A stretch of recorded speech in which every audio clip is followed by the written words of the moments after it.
하나님 말씀을 봉독해 드리겠습니다. 오늘 하나님께서 우리에게 주시는 말씀은 사도행전 14장 26절에서 28절까지의 말씀입니다. 사도행전 14장 26절에서 28절까지의 말씀. 제가 가진 성경은 신약성경 212페이지에 있습니다.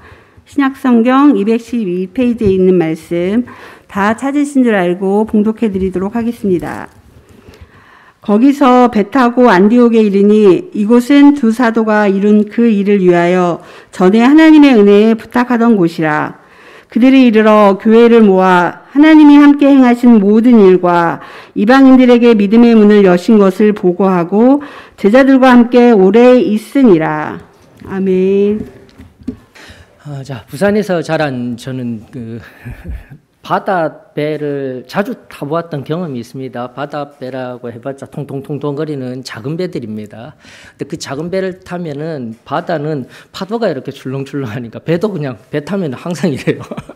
출렁출렁 하는데, 자, 한 번씩 이제 서울에 살게 되면서 한 번씩 한강에 나가 유람선을 탈 때가 있습니다. 손님이 오신다든지, 외국에서 손님이 오신다든지 아니면 외부에서 저희 부모님 모시고 몇 달 전에도 한번 타봤는데 밋밋해요.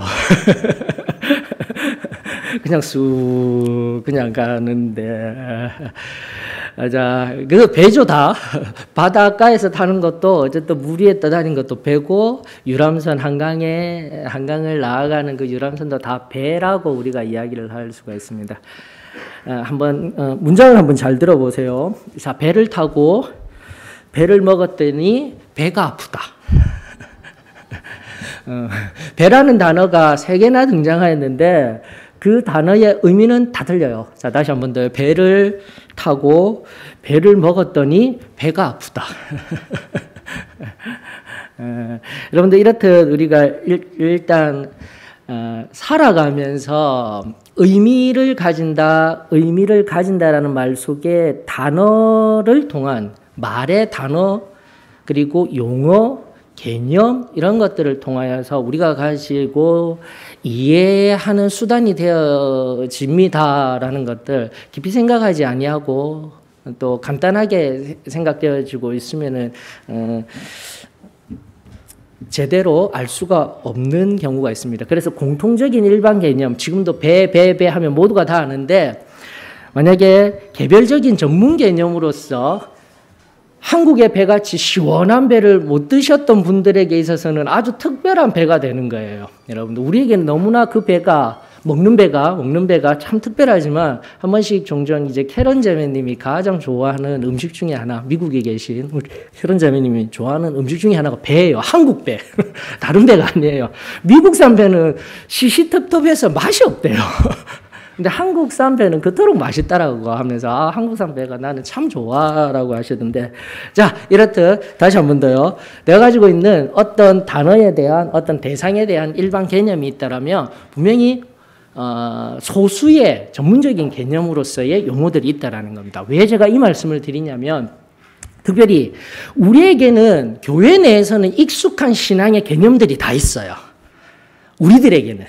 즉, 여기서 우리들이라는 것을 오랫동안 교회에 다니신 분들에게 있어서는 익숙해요. 특별히 오늘 좀 살펴보아야 할 용어가 바로 교회입니다. 교회. 교회 하였을 때 우리는 교회가 뭔지 다 알고 있어요.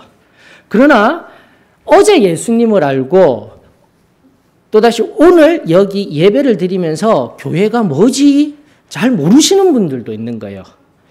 이렇게 되었을 때는 앞선 경우가 전제의 경우가 되는 거예요. 우리들에게는 일반 개념이지만 바로 어제 예수님 믿고 지금 여기에 나온 그분에게 교회는 전문 개념이 되는 거예요. 특별한 개념이 되는 거예요.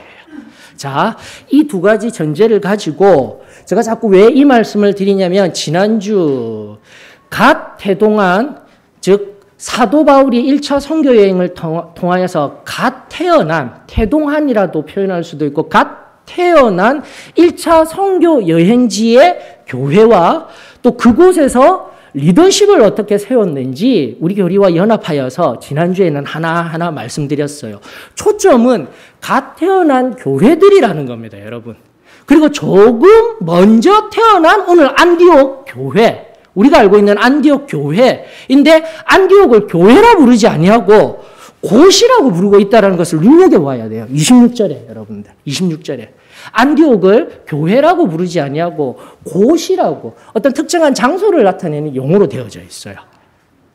자, 이러면서 자, 초대교회로부터 시작되어진, 그리고 오늘날 시간이라는 역사를 거쳐서 우리들에게 주어진 초대교회 속에서, 그리고 성경이 주어진, 성경 속에서 주어진, 그리고 오늘날 우리들에게 주어진 이 세 가지 구별을 하셔야 됩니다. 다시 한 번 더요. 제일 처음 초대교회에 주어진, 그리고 성경에 주어진, 그리고 나아가 오늘 우리에게 주어진 용어 하나하나의 의미들을 바르게 구별하여서 정립하게 될 때 좀 더 내가 알고 있었던 신앙 속 개념들, 단어들, 용어들, 관념들, 교리들의 의미가 확장되어지면서 풍성한 자리에 나아가는 은혜가 경험되어지게 됩니다.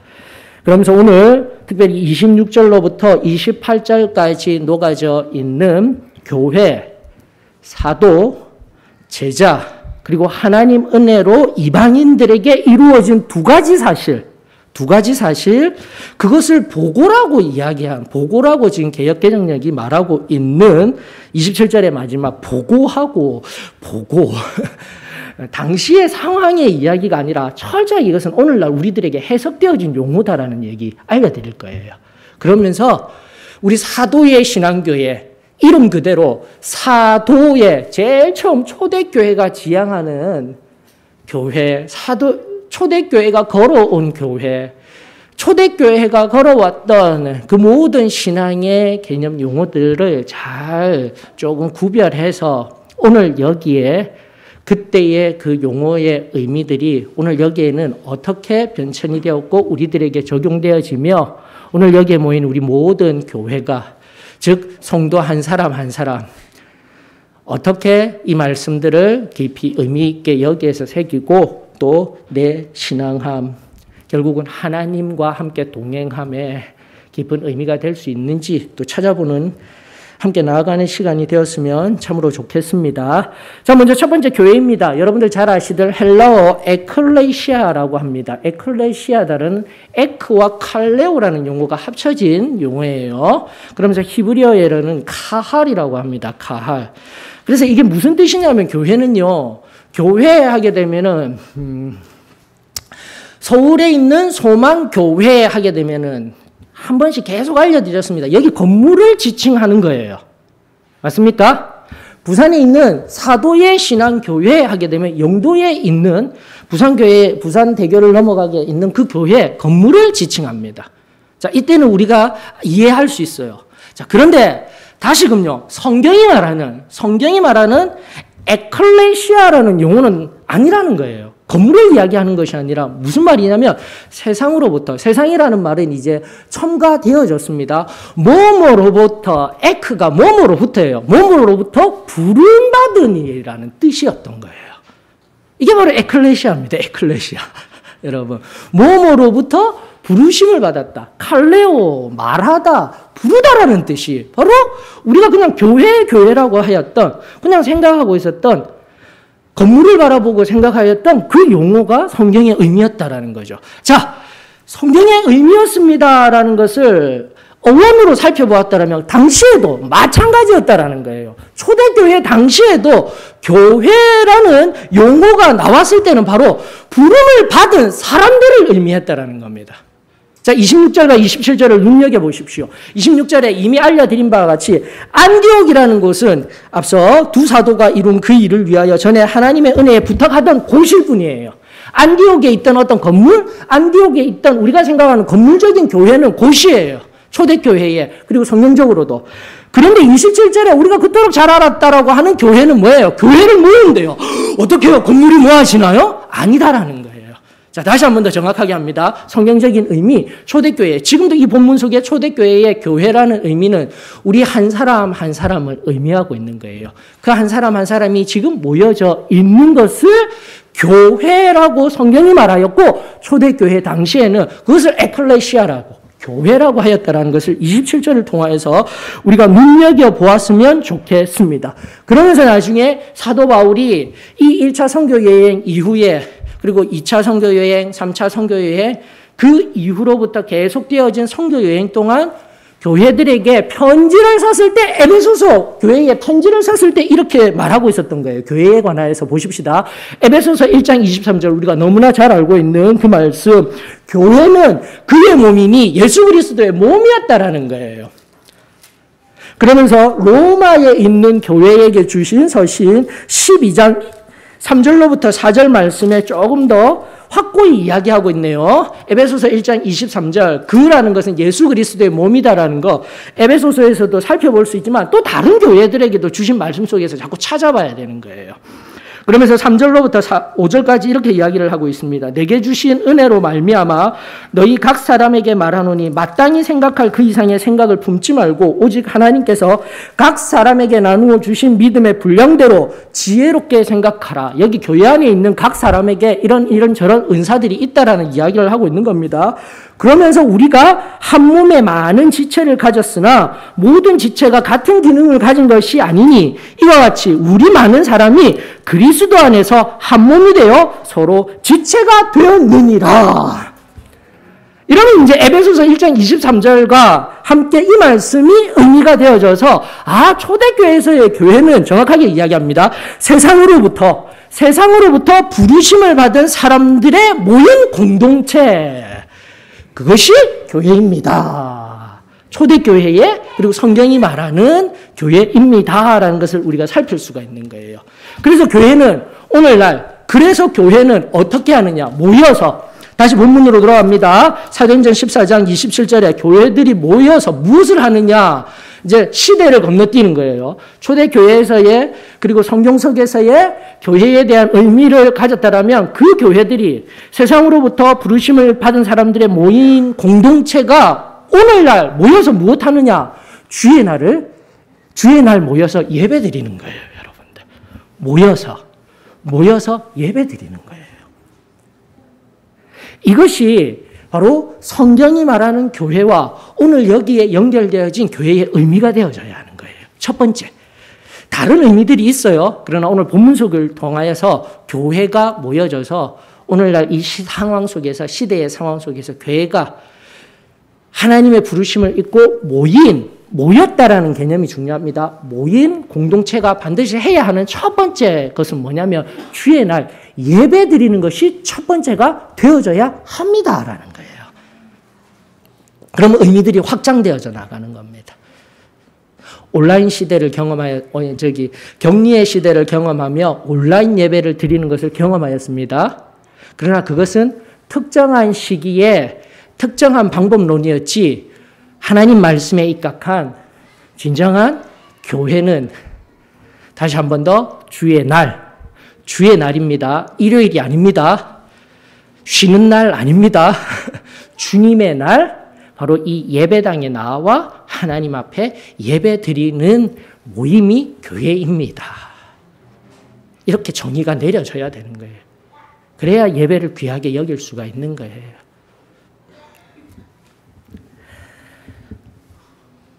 그러면서 교회의 의미를 정립한 연후 두 번째 사도들을 살펴보았으면 좋겠습니다. 두 번째, 사도들보다는 여러분들 성경의 27절 그들이 이르러 교회를 모아 하였을 때 여기서 그들이라는 것은 바울과 함께한 1차 선교 여행을 함께한 모든 사람들일 수도 있지만 앞선 절에 이미 나와 있네요. 두 사도들이라고 되어져 있어요. 두 사도들. 자, 이때 이제 사도들에 대한 개념이 명확해지기 시작합니다. 교회를 아무리 오래 다녀도 사도가 누구예요? 어떤 분들이에요? 물어보면은 사도가 누군지를 몰라요. 정말 조금 더 이해를 가지신 분들은 12 제자들을 사도라고 이야기를 합니다. 이것도 땡! 12 제자들도 사도이지만 좁은 의미의 사도이지 그분들만 사도가 아니라 다시 한 번 더 사도의 의미가 더 확장되어지기 시작하는 것을 여러분들이 발견해야 되는 거예요. 여기서 두 사도가 누구일까요? 두 사도가. 놀랍게도 여러분들 잘 들어보셔요. 신약 성경에 이런 용어들을 하나하나 살피다 보면 두 사도, 두 사람의 사도라는 표현된 곳이 총 신약 성경에 9번 등장합니다. 두 사도라는 표현이. 그런데 사도행전 초기에 2번 나오게 되는데 그때 두 사도가 누구냐면 바로 예루살렘 교회를 이끌어 나가던 베드로와 요한을 지칭해요. 중요합니다. 중요합니다. 그리고 나서 7번 등장하는 것이 바울 1차 선교 여행에 사도행전 13장과 14장에 다 나타나는 거예요. 이게 바로 지금 바울이 1차 선교 여행을 하고 난 뒤에 성경이 말하는 중요한 개념 포인트인 거예요, 여러분들. 사도가 바로 여기 이 말씀을 통하여서 이 흐름을 통하여서 사도행전 초기에 두 사도는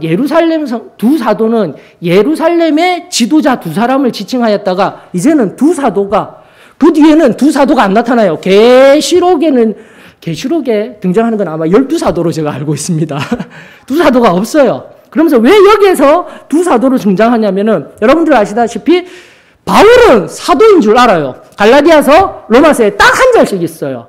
이방인의 사도라는 표현, 이방인의 사도라고 표현되어져 있기 때문에 내가 알고 있는, 지금 여기에서 알고 있는 그들은 사도야라고 알고 있는 경험에 입각한, 어딘가에 들어서 입각한 그런 개념이 아니라 성경이 말하는 것은 단 두 곳밖에 없었어요. 사도로 지칭하고 자신이 이방인의 사도였다라는 것을, 특별히 오늘도 이방인과 연결된 사도에서. 자, 그런데 그만큼 두 사도라고 지칭하는 용어가 7번 나왔다는 것은 얼마만큼 중요하면은 누가 사도라는 거예요. 누가? 바나바가 사도라는 거예요. 이게 핵심입니다, 여러분들. 놀라운 거예요. 지금까지는 12제자가 사도였습니다. 그리고 어느 이름 모를, 성경을 통하여서 이름 모를 사람들이 사도였습니다라는 그 확장된 의미의 개념도 내가 가지고 있었다면 오늘 성경을 통해서 정확하게 알아내야 되는 거예요. 왜 이토록 13장과 14절에 두 사도라고 표현이 되어져 있을까 했을 때 바로 바나바와 바울이 한 어떤 일 때문에 바로 사도는 이런 사람들이야 라는 것을 성경이 명확하게 제시하고 있는 거예요. 자, 정리하십시다. 이 정도로만 해서 정리를 할게요. 설교 시간이기 때문에 강해 설교이다라고 아무리 표현을 해도 나중에 성경 공부를 여러분들이 늘 끊임없이 하셔야 되는 거예요. 그리고 우리가 지금 서울소망교회의 상황을 바라보면은 주일날 오전 설교에 대부분들이 다 나오시고 90%가 이때만 다 나오시고 성경 공부 시간은 잘 보이지 않냐고 함께 모이지 못하는 것 경험하고 있는 것입니다. 그렇기 때문에 서울교회를 담임하고 서울교회에서 말씀을 전하는 저는 이렇게 설교를 할 수밖에 없는 거예요.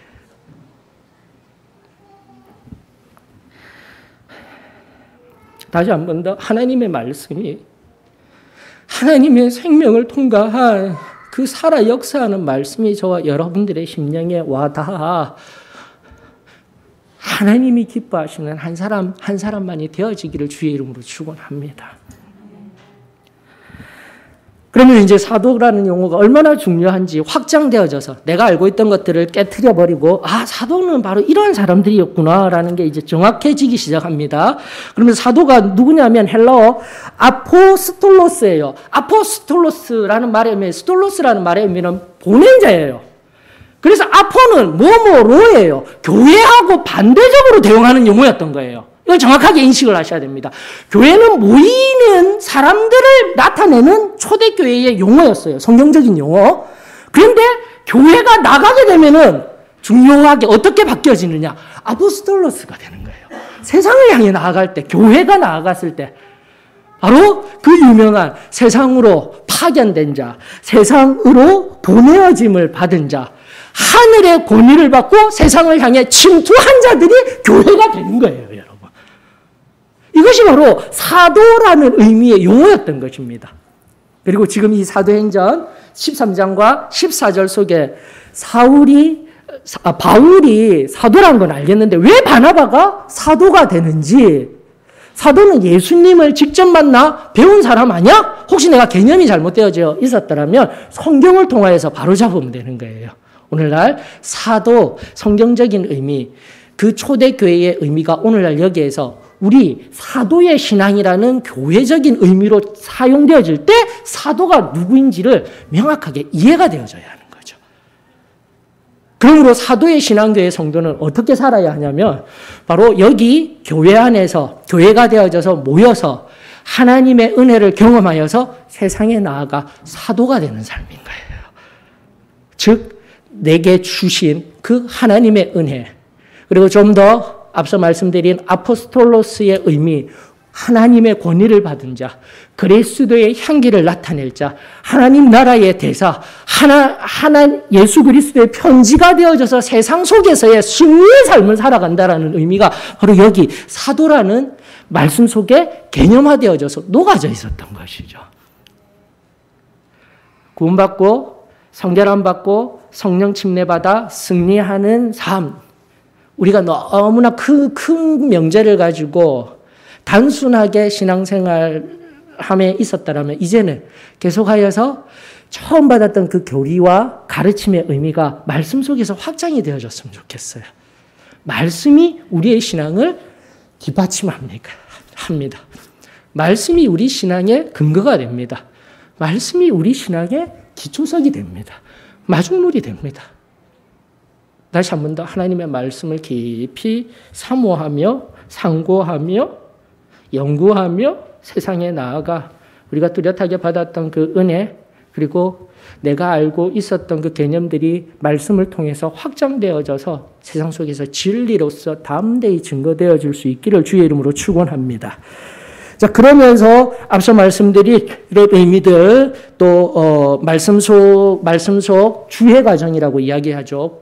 일반 성도는 관찰을 해야 되지만 하나님의 말씀을 연구하고 살펴야 될 때는 주해, 다른 것 아니에요. 오늘날의 해석을 바탕으로, 오늘날의 상황을 바탕으로 적용이 아니라 반드시 하나님 말씀이 의미하는 바가 무엇인지 먼저 그 깊은 과정을 가져야 되는 거예요. 그래야 바른 성경에 의한 바른 오늘날의 해석과 적용이 이루어지게 된답니다, 여러분들.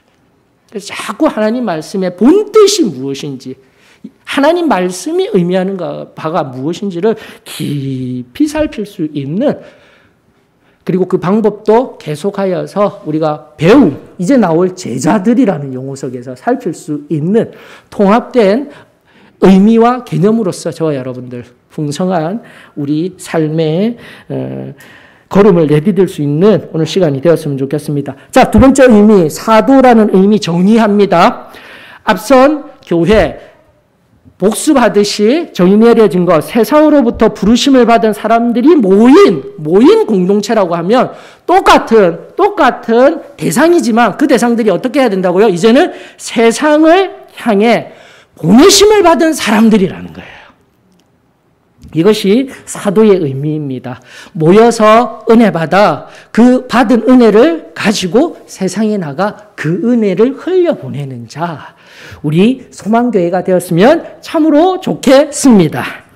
그러면서 주주이 되는 거예요. 사도로서의 삶이 되는 거예요. 사도, 오늘날 은사주의 진영에서 이야기하고 있는, 지난주에도 명칭, 호칭 이런 것들 좀 나누어 드렸습니다. 명칭이라는 용어가 일반적인 개념이기 때문에 명명된 이름됨 이런 뜻으로 사용하였지, 원래는 사람에 대한 어떤 직분에 대한 호칭을 나타내는 것들 하나하나 살펴드린 바지, 오늘날 은사주의라는 진영에서 우리는 은사주의가 아닙니다 했습니다. 근데 거기에다가 직분을 줘버렸네요. 사도 직분, 이건 아니라고 계속 강조하고 있습니다. 직분으로서의 의미가 아니라 교회의 기능으로서의, 교회가 세상에 나아갈 때에 반드시 해야 할 일, 내가 주중에 있을 때 삶으로 받은 은혜에 근거하여서 예수 그리스도를 보여주며 살아가는 모습, 그건 교회가 아니라 뭐라고요? 사도입니다. 성경적인 의미로서 우리에게 적용이 되었으면 참으로 좋겠습니다. 그래서 주중이 되는 거예요. 삶이 되는 거예요. 그리고 내가 속한 직업, 학교, 회사 모든 곳에서 교회로서의 삶이 아니라 사도로서의 삶을 살아야 합니다. 성경적 의미의 그러한 보냄을 받은, 파견된, 하늘로부터 권위를 받아 살아가는 삶입니다. 라는 게 하나님 말씀을 통해서 우리들에게 새로워졌으면 좋겠습니다. 자, 마지막 제자들입니다. 본문의 마지막입니다. 세 번째 제자들이에요. 제자들은 누구냐면 말 그대로입니다. 특별히 성경 속에 보게 되면은 스승이라는 용어는 불교적인 용어예요. 불교적인 용어로서 스승이라고 말하는 것보다 교사라는 용어가 좋은 것 같아요. 성경적인 용어로는 교사 또는 선생님, 선생님이라는 용어도 좀 중의어적입니다. 유대교와 연결된 랍비와 연결된 용어이지만 교사라는 용어가 바로 헬라어 디다스칼로스라고 하여서 그와 대응되는 용어로 사용된 게 제자들이에요. 곧 하나님 말씀에 입각하여서 가르치는 교사가 있다라면 여러분들 지난주에도 13장 1절을 통하여서 안디옥 교회에 교사라는 분들이 계셨어요. 리더십을 가진 분들이 계셨어요. 우리가 오늘날에 아는 목사, 장로, 권사님 이런 분들이 아니라 오늘은 이 교회의 역사 속에서 오늘 여기에 말하고 있는 언어지만 앞선 교회의 리더십 안에는 교사도 있었다는 것을 여러분 반드시 기억해야 합니다. 그게 바로 디다스칼로스라는 용어인 거예요. 성경이 말하는, 성경이 지향하는, 그리고 특별히 사도의 신앙교회가 초대교회를 그토록 지향하는데도 성경, 초대교회 때 성경이 말하는 용어들에 대해서는 우리가 불편하시지만 몰랐다. 우리가 인정이 되어져야 되는 거예요. 이제라도 알아야 되는 거예요. 알고 바르게 적용하면서 가면 되는 거예요, 여러분들. 그리하였을 때 이 교사에 상응되는 용어로서 교사 디다스칼로스에 상응되는 용어로서 헬라어 메아세타이스라는 용어가 등장하는데 바로 이때 제자들인 거예요. 배우는 자들인 거예요. 배우는 자. 간단해요. 근데 이게 누구라고요? 지금까지 상고한 교회와 사도들인 거예요. 즉 특정한 누군가가 아니에요, 여러분. 지금 오늘 본문으로 다시 눈을 돌려보십시다. 안디옥이라는 곳에, 안디옥 교회라 하지 말고 이제 성경 안에서의 용어들을 좀 구분하여서 살펴보십시다. 안디옥이라는 곳은 다시 한번 더 두 사도들을 세워서 하나님의 은혜에 부탁하신 것, 지난주 강의해 드렸습니다. 부탁하다라는 것은 하나님 앞에 완전히 내어 맡겨드리다라는 용어예요. 그리고 그 용어에 의하여서 세워진 그들이 갓 태어난 교회들을 위탁하였다라고 하였습니다. 하나님 곁에 두다라는 용어를 사용했던 거예요. 우리는 위탁, 부탁, 지금도 이제 마지막으로 살펴야 보고 이런 용어들이 오늘날 여기에서 해석된 용어, 지난주 예를 들었던 바리새인들과 세인들을 성경적으로 바라보지 못하고 성경의 상황 속에서 바라보지 못하고 오늘 여기에서 분명히 세리들은 죄인들인데 우리에게 더욱더 가까운 사람들이 세리들인 거예요. 바리새인들은 경건한 자였으며 오히려 당시의 유다 백성들에게 본문 속 하나님의 말씀 속에서는 존경받던 사람들이에요. 앞선 지금 성경의 역사 속에서 구약 중간기 역사 속에서 끔찍한 외부적인 어려움을 당할 때 유대민족들이 경험을 당할 때 일어서서 경건한 자들로 거룩한 자들로 섰던 사람들이 바리새인들이었어요, 여러분들. 이런 시대의 배경과 성경에 암 없이 오늘 여기서 그냥 해석하고 있는 거예요. 나는 바리새인은 무조건 외식하는 자들. 아니에요. 그렇게만 성경을 바라보고 있기 때문에 내가 해석된 자리에서 성경을 바라보게 되면 끊임없이 왜곡되어진 관찰과 해석이 나오고 또 나아가 적용이 나오게 되는 겁니다. 이미 그것은 지난주에 잠깐이라도 살펴드렸으며 오늘 그런 이야기들을 하는 시간은 아닙니다. 그럼에도 불구하고 성경에 입각한 용어들을 하나하나 살피면서 나아갔을 때에 이 제자들은 다시 한 번 더 성경을 보십시오. 교회를 가리키고 있었어요. 사도를 가리키고 있었어요. 그래서 이것은 따로 분리되어진 용어가 아니라 초대교회에서는요, 교회도 사도도 제자도 우리가 오늘 여기에서 이해하고 있는 모임 공동체를 모두 똑같이 지칭하는 용어였습니다. 이렇게 이해하셔야 되는 거예요. 그래야 성경이 보이는 거예요. 안 그러면은 오늘 이 자리에서 나는 아무리 좋은 말씀들이, 아무리 성경에 합당한 말씀들이 들어와도 내 경험 속에서 내가 알고 있는 교리와 해석 속에서 이 이해함이 없게 되어지게 되면은 저는 쓸데없는 소리나 하는 사람이 되는 거예요.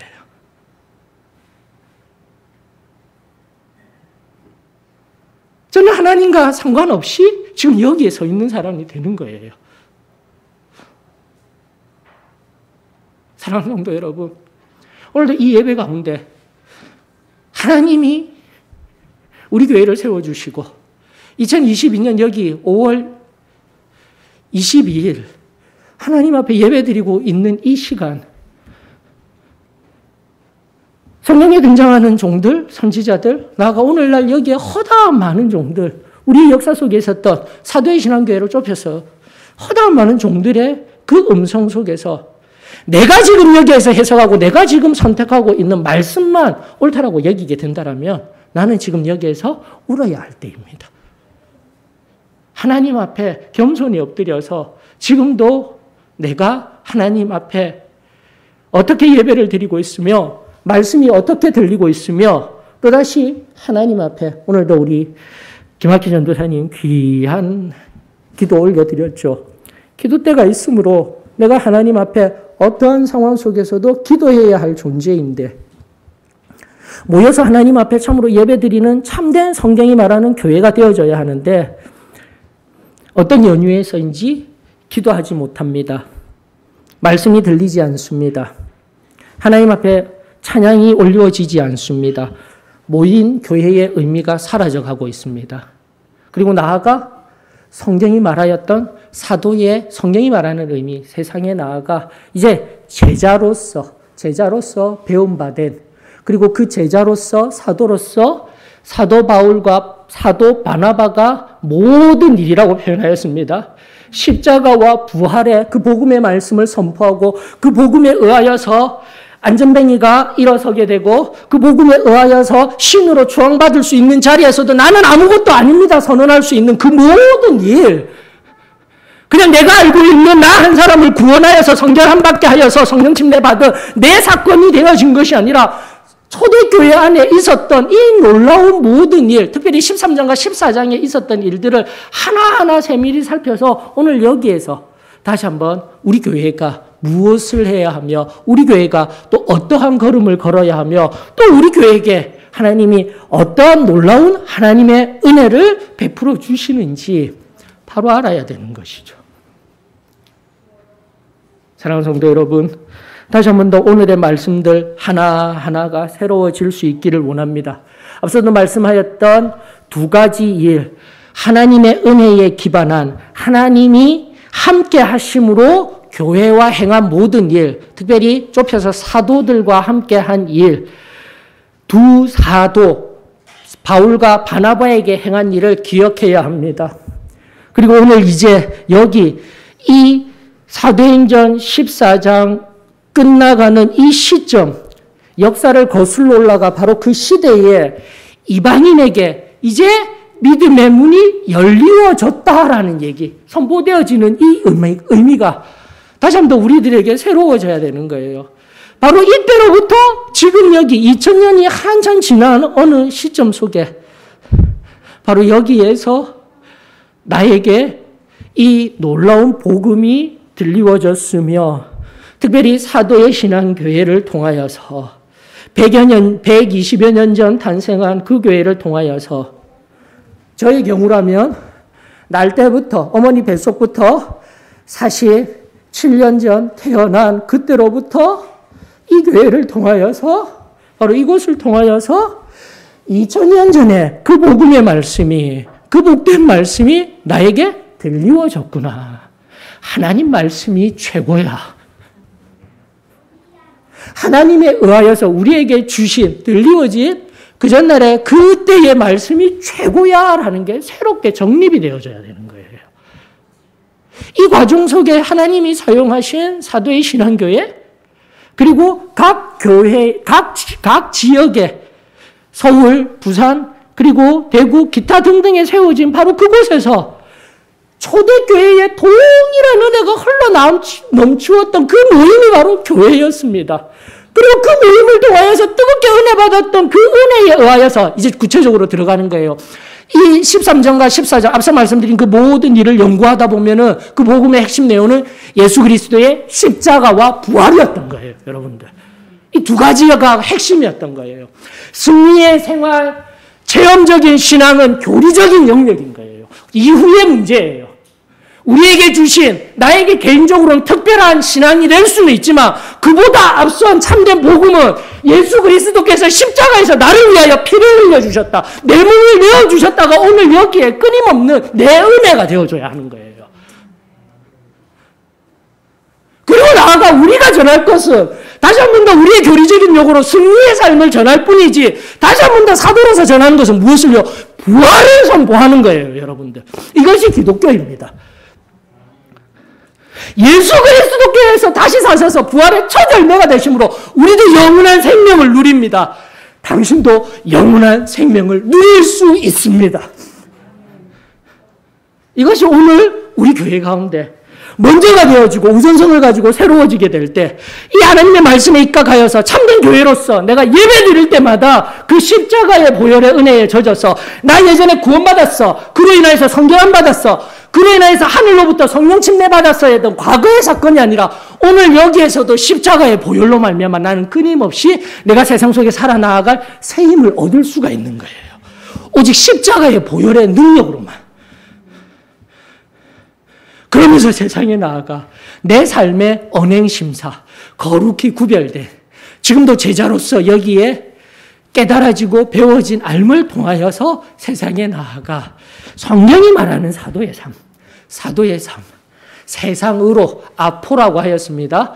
뭐뭐로 보내어진 자가 되고 파견된 자가 되어지고 그 은혜에 붙들려서 그 은혜에 취하여서 성령이 주신 그대로 하나님 말씀 그대로 전하는 자들이 될 수 있는 거예요. 사랑하는 성도 여러분, 오늘 여기에 오늘 우리들에게 주신 말씀 하나가 우리들에게 새로워지기를 원합니다.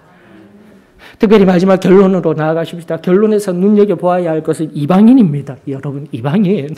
우리가 이 은혜를 받았다고 우리만 좋아하는 게 아니에요. 여기 앉아서 우리가 기뻐하고 또 예배를 통하여서 내 마음에 두근거림이 있고 내 심령을 만져주는 경험, 이것만 받아 누리는 것이 아니라 하나님이 간절히 원하는 것은 이방인이 필요한 거예요. 오늘날 이방인이 누구입니까? 구약시대에는 이스라엘의 하나님을 모르던 사람들을 총칭해서 지금 시대도 마찬가지입니다. 구약에 의하여서 지금도 연결되어진 이 초대교회까지는 이스라엘의 하나님을 모르는 사람들이지만 이제로부터 이방인은 누굽니까?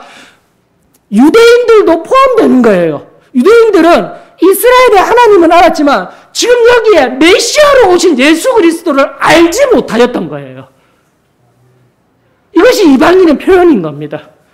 그러면서 15장에 그 유명한 왜 할례 받지 아니하고 왜 교회 안에 분란이, 교회 내부로부터 분란이 일어나는 이유가 여기 있는 거예요. 말씀의 이유 때문에.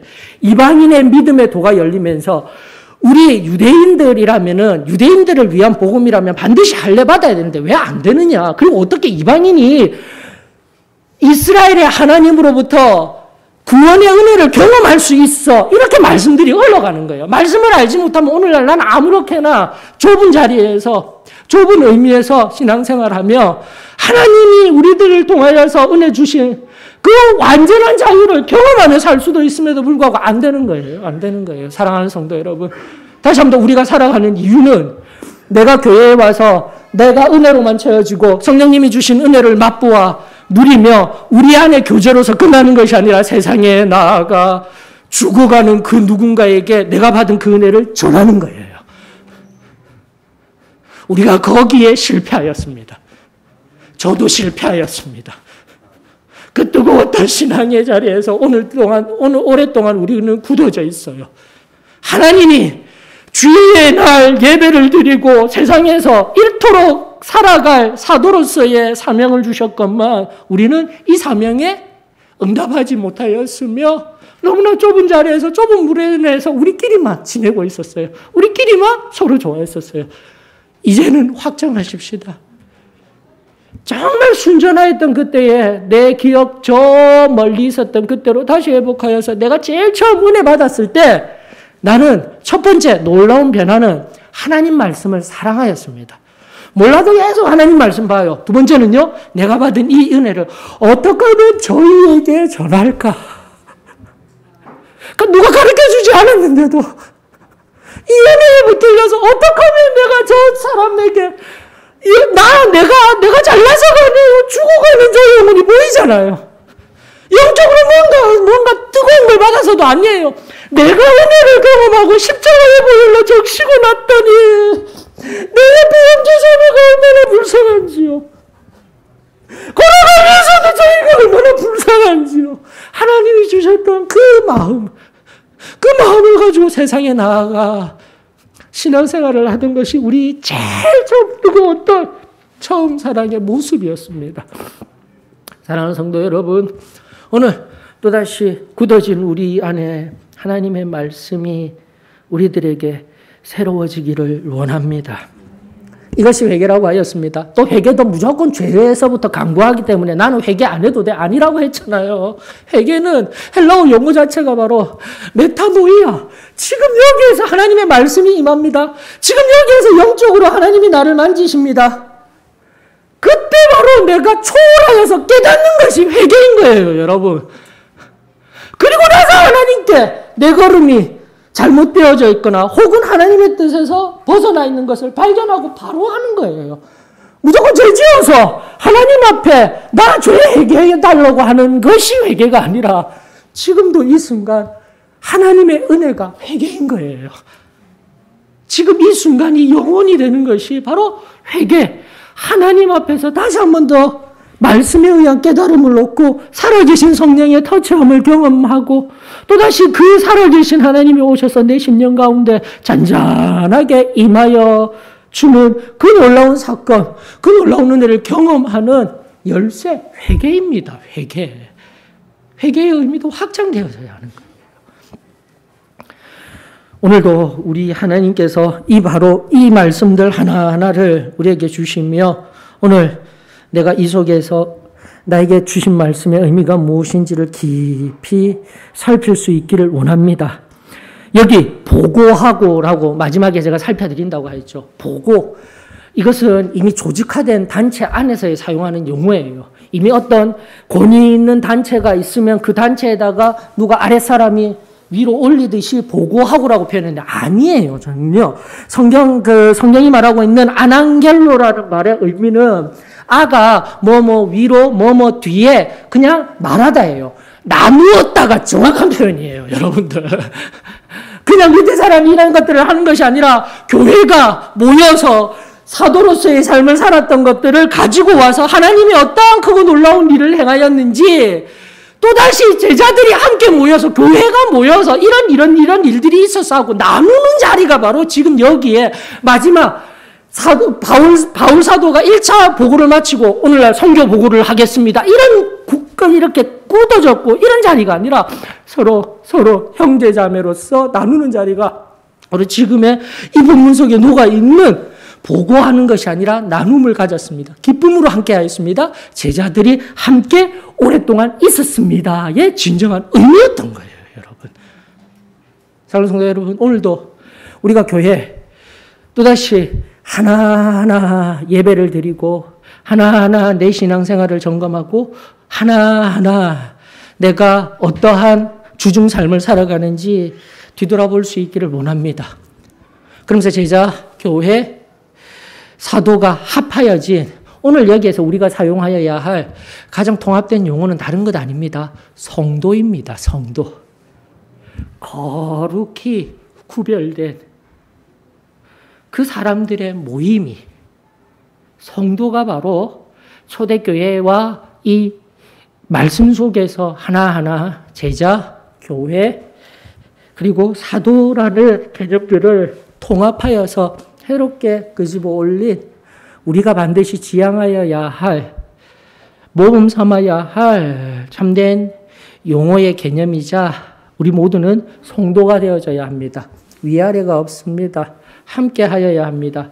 미워함이 없습니다. 서로 거룩히 구별하여 서로를 지지해주고 서로를 안아주고 서로 온전히 하나 되어져서 주 안에서 세상과 거룩히 구별되어 하나님의 기쁨이 되는 교회, 저와 여러분들의 복된 교회가 되었으면 참으로 좋겠어요. 사도 바울, 예수님이 선택하시고 바울이 응답한 평생 사명의 관계, 그것은 십자가의 부활을 전하는 것, 이방인에게 전하는 것이 이 본문 속에 1차 선교여행을 마치면서 본문이 말하는 본문 속에서의 사실이라면 오늘 우리들에게 이 사실을 가지고 우리가 적용해야 할 오늘 우리들이 삶으로 살아내어야 할 교훈은 예수님이 나를 만나주시고 성도가 응답한 평생 사명의 관계, 교회에 와서 비워내고 십자가의 은혜를 경험하는 거예요. 그리고 세상을 향해 십자가의 은혜로 채워진 내가 세상을 향해 그 채워진 은혜를 누군가에게 전하는 삶입니다.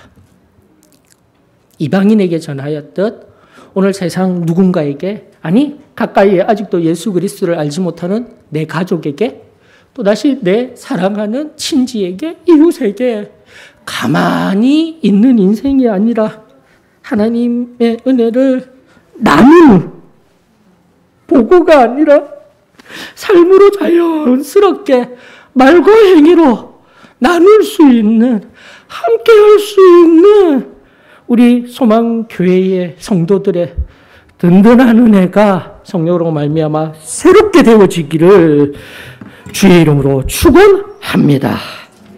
우리 다 같이 일어나셔서 찬송가 285장입니다. 285장 부르시면서 또다시 주님 주시는 은혜 채우기 전에 비워내야 합니다. 잘못된 것이 있다라면은 비워내야 됩니다. 나는 늘 완전한 자가 아닙니다. 하나님의 은혜 앞에서 흠도 점도 없이 설 수 있도록 늘 구별하여서 내어드릴 수 있는 은혜가 있었으면 좋겠어요. 그렇게 기도대 앞에서 채워지고 오늘 예배를 통하여 채워져서 세상 가운데 참된 복을 흘려보낼 수 있는 진정한 성도들이 되었으면 좋겠습니다.